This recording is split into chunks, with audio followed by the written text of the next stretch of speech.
আসসালামু আলাইকুম রহমতুল্লাহি ওয়া বারাকাতুহু। সম্মানিত প্রিয় বন্ধুগণ, আজকে আমরা যে বিষয়টা নিয়ে আলোচনা করতে যাচ্ছি সেটা হচ্ছে দুরূদ ইব্রাহিমের কিছু আশ্চর্য কিছু আমল যা আমাদের খুব উপকার করে এবং আমাদের কিছু সমস্যা, আমাদের জাতের সমস্যা আছে সেই সমস্যা থেকে আমাদেরকে উদ্ধার করে।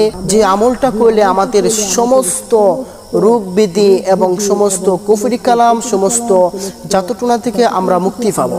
এমন একটি আমল, আপনি যদি এই দুরূদ ইব্রাহিম 3 বার পাঠ করে, ইস্তেগফার 3 বার পাঠ করে আপনি যদি লবণের মধ্যে ফু দেন এবং ওই লবণটা যদি পান করেন, তাহলে আপনার এমন উপকার হবে যেই উপকার আপনি কবিরাজ দ্বারাও পাননি।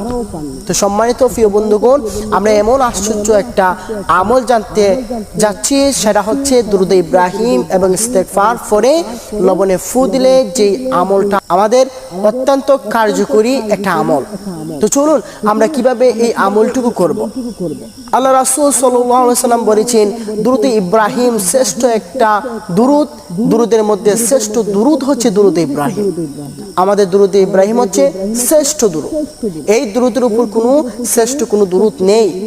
আল্লাহ রাব্বুল আলামিন আমাদেরকে রাসূল করিম সাল্লাল্লাহু আলাইহি ওয়াসাল্লামের উপর বিশংস দুরূদ পড়ার আদেশ দিয়েছেন। আমরা দুরূদ সম্পর্কে যদি জানি, দুরূদ ইব্রাহিমের আশ্চর্য যদি ঘটনা আমরা শুনি, তাহলে আমরা আশ্চর্য হয়ে যাব এই দুরূদ ইব্রাহিমের ফজিলত। আমরা এই দুরূদ ইব্রাহিমের ফজিলত সম্পর্কে জানলে আমরা অবাক হয়ে যাব যে এই দুরূদ ইব্রাহিমের ফজিলত কতটুকু গুরুত্বপূর্ণ। আমরা অনেকে জানি না এই দুরূদ ইব্রাহিম কি কি কাজ করে। আল্লাহ রাসূল সাল্লাল্লাহু আলাইহি সাল্লাম বলেছেন, কোনো ব্যক্তি যদি দুরূদ ইব্রাহিম প্রতিনিয়ত পাঠ করে, ওই ব্যক্তির সমস্ত বালা মুসিবত হইতে এবং সমস্ত খারাপের আচরণ হইতে এবং সমস্ত রোগ ব্যাধি থেকে মুক্তি পাবে।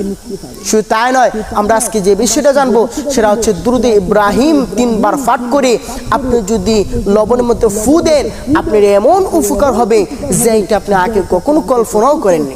তাহলে চলুন আমরা এই আমলটা কিভাবে করব এবং আমাদের সবচেয়ে বেশি ইম্পর্টেন্ট যেটা আমাদের দুরূদ ইব্রাহিম 3 বার পাঠ করে আমাদের লবণে ফু দিয়ে এবং এটা কি কার্যকারী হবে। আজকে আমাদের এই বিষয়টা হচ্ছে লবণে ফু দিলে দুরূদ ইব্রাহিম 3 বার, দুরূদ ইব্রাহিম 3 বার পরে যদি লবণে ফু দেন, তাহলে আপনার সমস্ত কুফরি কালাম এবং সমস্ত জাতটুনা থেকে মুক্তি পাবেন। তাহলে চলুন আমরা কিভাবে এই আমলটা করব।